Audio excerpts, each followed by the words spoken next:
The A-Team was an American action-adventure series that ran from 1983 to 1987 on NBC and followed a fictional U.S. Army Special Forces unit that went into hiding after being court-martialed for a crime that they were innocent of. They ended up being convicted of said crime. After escaping a military prison, they worked as mercenaries, beating up bad guys and blowing up buildings while simultaneously trying to clear their names. The show, created by Stephen J. Cannell and Frank Lupo, ran for 5 seasons with 98 episodes. Hannibal was the leader of the off-kilter bunch of soldiers for Fortune. Then there was Murdock, Face, and B.A. Baracus, played by none other than Mr. T, who became the unofficial star of the show. The series enjoyed moderate success and spawned a whole bunch of merchandise. Speaking of which, if you find my A-Team lunchbox, let me know. I've been looking for that. In 2010, an A-Team film was released with the intention of becoming a franchise, but ticket sales were less than impressive, critics weren't impressed either, and future sequel plans were scrapped. In 2015, it was announced that a reboot series was in development. Seeing as that was half a decade ago, there is reason to believe the plan has been scrapped as well. But perhaps it's just stuck in pre-production hell. Even if future reboot plans don't come through, let's celebrate the original show that premiered 37 years ago with some fun facts that even avid fans of the team probably don't know. Stick around for the whole video to find out why Mr. T left the show and presented a list of his demands to the producers, who had no other choice but to give him what he wanted. Facts First presents The Day Mr. T Quit the A-Team. Before we get started, make sure you like this video and subscribe to our channel. Tap the bell icon to turn on notifications. That way you can stay in the know about all of our latest videos.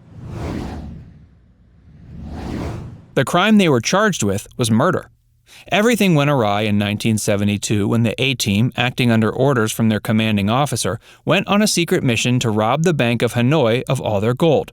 The goal was to help bring about an end to the Vietnam War by creating economic instability, but when the team successfully completed their mission, they discovered they had been double-crossed. Their commanding officer had been murdered and his headquarters was burnt to a crisp.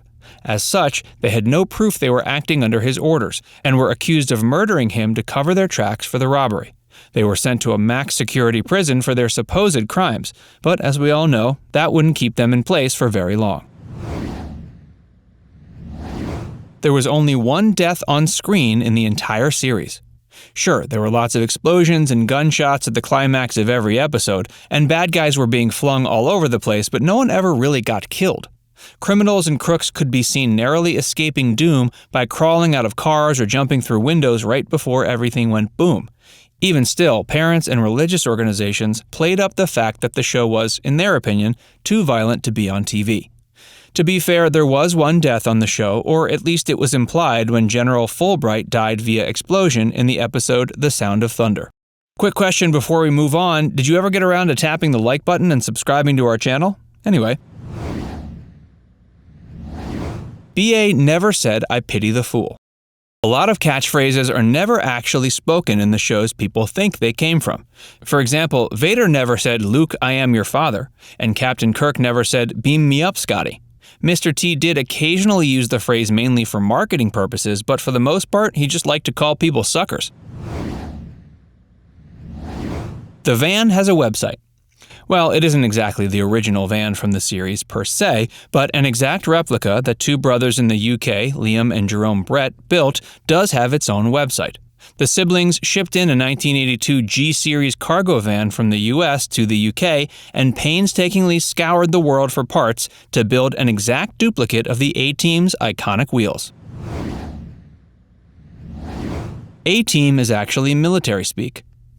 You might already know this one, but A-Team stands for Alpha Team, and that's the crew that goes in to make the first move on the battlefield, such as a forward attack. The B-Team, or Bravo Team, then comes in to provide support and assistance. Alpha Team sometimes is also used to refer to a Special Forces unit, which is likely the connection that the show was invoking. The opening credits has a Battlestar Galactica Easter egg. Dirk Benedict, aka Faceman, also played Lieutenant Starbuck on the original Battlestar Galactica series. In the opening credits sequence for the A-Team, Face looks pretty confused when he sees a Cylon, one of the nefarious villains in Battlestar Galactica, walk on by. The clip used in the credits was sourced from an episode that takes place on a Universal Studios backlot. Murdock's first name is a mystery. Everyone else's names and nicknames were revealed. We had Lieutenant Colonel John Hannibal Smith, Lieutenant Templeton Archer Faceman Peck, Sergeant Brosco Albert Bad Attitude Baracus, and Captain H.M. Howlin' Mad Murdock. All we ever learned was his initials and never his full name. Dirk Benedict got the part of Face because of his age. Originally, Tim Dunnigan was cast in the show's pilot, but he looked far too young to be a believable Vietnam veteran. Even he admitted he looked more like a high school sophomore than a war hero. He was quickly replaced with Benedict for all subsequent episodes. Hannibal is based on a real colonel. Lieutenant Colonel Gordon Bo Gritz was a decorated, albeit controversial, war hero and Special Forces soldier who made a name for himself by attempting at recovering lost MIA soldiers after the Vietnam War. His image and popularity at the time lined up with the formation of the A-Team, and he was some of the inspiration for Hannibal's character. Like Bo, he was a leader of an offbeat group of Special Forces heroes that didn't quite have all of their heads screwed on straight. There were a bunch of novels. Fans of the show that enjoy a good book can set their sights on collecting all 10 of the A-Team novels. With names like Small But Deadly Wars and When You Comin' Back, Range Rider, the series of short novels was based upon popular episodes. Charles Heath wrote the books, and only half of them were ever released in the States. The other 5 were printed and distributed in the UK only. Mr. T was displeased with the film. Mr. T is actually quite the family man. When he saw the 2010 film that starred Bradley Cooper and Liam Neeson, he had several major criticisms. He hated the fact that people died in the film and how producers felt the need to insert sex scenes. Mr. T opined that films didn't need to be packed full of violence and sex in order to be decent flicks. When they made the show, it was intended to be good, clean fun for the whole family. But he feels like Hollywood has been dominated by an attitude that you need to be edgier these days just for the sake of making a dollar. Essentially, he pities the fool that feels like you need sex and violence to sell movies. Mr. T quit during season 4. Not only did he quit abruptly, but he arranged for himself to be flown off the set.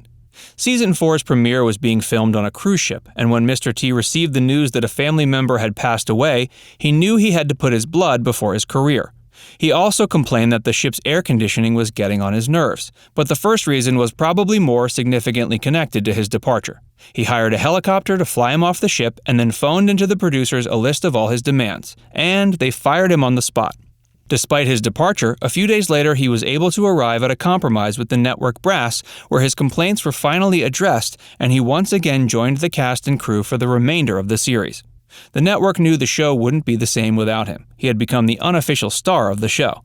If Mr. T left, the series might as well be canceled. Melinda Kulea Amy left because she felt ganged up on.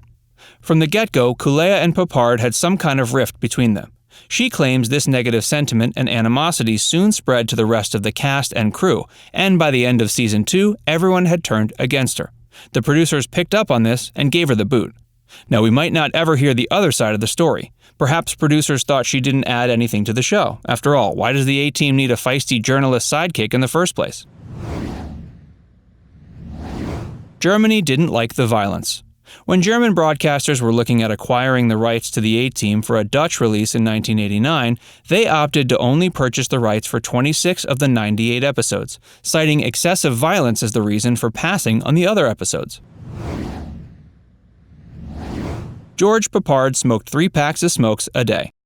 His character Hannibal in the A-Team was often seen with a cigar hanging out of his mouth, but in real life he was a heavy cigarette smoker. In '92, he was diagnosed with lung cancer and he finally stopped smoking. It was too little too late, though, because he passed away just 2 years later from pneumonia while he was still receiving cancer treatment. He was only 65 when he died. The A-Team was certainly one of the more entertaining, action-packed shows on TV back in the day. Who knows, there might even be a reboot that actually makes it on the air someday. Would you watch an A-Team reboot series or would you pass? After all, sometimes nothing can ever compare to the original. Let us know what you think in the comments section. And before you go and start watching something else, make sure you give us a like and subscribe to our channel if you haven't already. It only takes a second and it's the easiest way for you to show us a little support.